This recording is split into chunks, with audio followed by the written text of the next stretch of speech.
Naghahanap ka ba na magpagbabakasyonan dito sa Batangas? Ito ang hindi mo dapat mamiss sa listahan mo.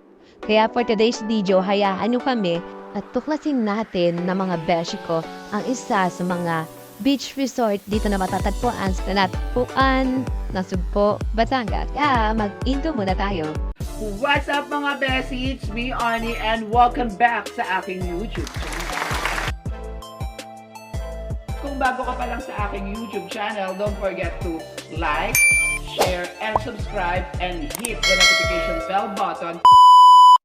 May family outing sila Bessie Heart at in-invite nga tayo. Sino ba naman ako para tumanggi, di ba? Kaya, lalarga na kami. 6 p.m. na narating namin ang Nasugbo, Batangas mula sa Dasmariñas. Ilang minuto lang mararating na namin na Natipuan, Nasugbo, Batangas. So mga beshi, 7:30 p.m. na nga namin narating ang Natipuan, Nasugbo, Batangas. Tapos nung kumain ng mga beshi, andito na nga kami sa cottage mga beshi. So ayan, nagkukulitan na, naghaharutan na kami dito. At feeling ko, may mai-inlove ngayong gabi. Dito kami sa Natipuan Beach, Inay Marine Transit House. Naka-check-in. 3,500 per cottage, maximum of 10 capacity only. Dalawang cottage na ang kinuha dahil 28 person kami lahat. Counted na yung 8 person. Siyempre, meron pa rin ipinagbabawal ang city ordinance. Bawal mag-ingay after 10. So, lahat ng video okay, speaker ay off na. Hindi na siya pwede buksan hanggang 8 a.m. Mahigpit nilang ipinagbabawal ang pag-swimming sa gabi sa dagat. Di rin naman makakaligtas ang mga pasaway dahil maya't maya merong mga rumorondang tanod. Kaya kulitan, bandingan, at tawanan ang ginawa natin. Sabi ko yung pamahal. Seryoso. Talaga sabi, ipagkakataon ko na to. Tuwa ka ba na Papa ko, sumasyat pen si kuya, di ba? Oh. Ay dapat ano, Lalayan mo ako ng pamabaka. Bumatel. Bubaka daw kasi. Hindi mo ba nakita tayo? Kaya pala tingin, ano ang tinipid ka sa akin ha? Yung mangiti, inipit sa musik. Mapagalitan ka ba? Yung napagalingan. Yan o. Isa ito ay contact mo. Request naman. Request daw, request. Kiss. Ano pa? Ito yung bangis.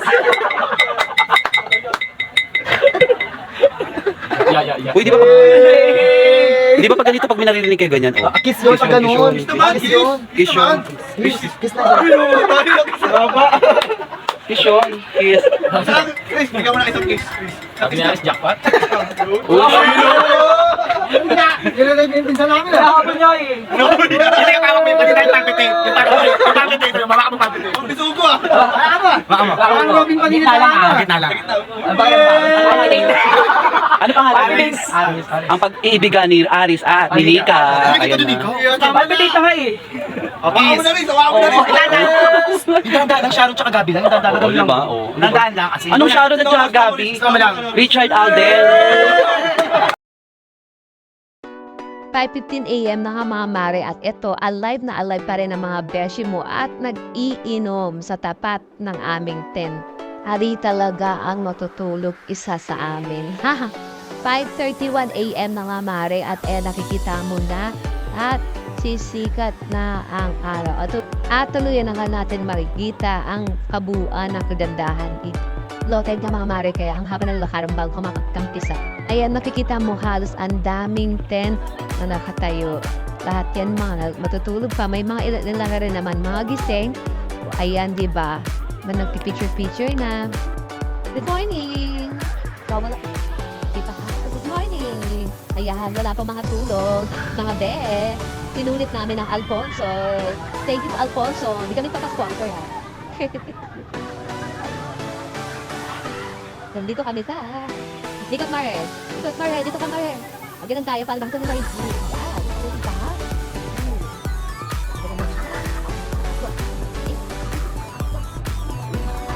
Oh, mga Mare, anong Facebook account mo Mare para ma-invite ka nila Mare? Nika Batrina po, add ka po sa Facebook. At i-add din po siya, single yan. Naghahanap ng true love. Good morning! Nasugbo, Batangas. Dito kami ngayon. At kasama ko si Heart at si Nika. Diba? Good morning!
Ayan, salamat. Dito pa rin kayo. Ngayon, uwian time na. Nakita niyo naman, Mare, kung gaano kalayo ang aming kailangan akyatin mula dyan. Since kagabi pa yan, ganyan siya. Ang daan para kang umakyat sa bundok, pero sementado. Nahagard na ang ating beshi na si Heart. Rest muna ang ating si Heart dahil talagang sasakit niya naman ang mga binti namin paakyat. Talagang sobrang taas niya talaga. Nauna na nga yung iba naming mga kasama doon sa mga pinakataas kasi nga ang hihirapan ang jeep kung hintay kami. Ito din yung lakaran namin kagabi dahil hindi talaga kakayanin ng jeep kung nakasakay pa rin kami sa jeep tapos pababa. Umakit po. Ayun po. Wala doon hanggang dito. So, akitin mo siya dito. So, para kami umakit ng bundok. Pero, serentado. Nakakawala ng energy kasi alam ko, wala ka pa masyadong tulog. Ako lala pang tulog. Ako wala na point. Anawin na may kita mula sa tanga. Konti na lang. Kaya mo yan, anak. Kaya. Anak, kaya mo yan. Huwag kang bibita. Anak. And finally, dito na nga kami at narating na namin ang aming service at dito na nga po tatapos ang aking vlog. Abangan niyo po ang susunod na vlog sa adventuring namin. Salamat!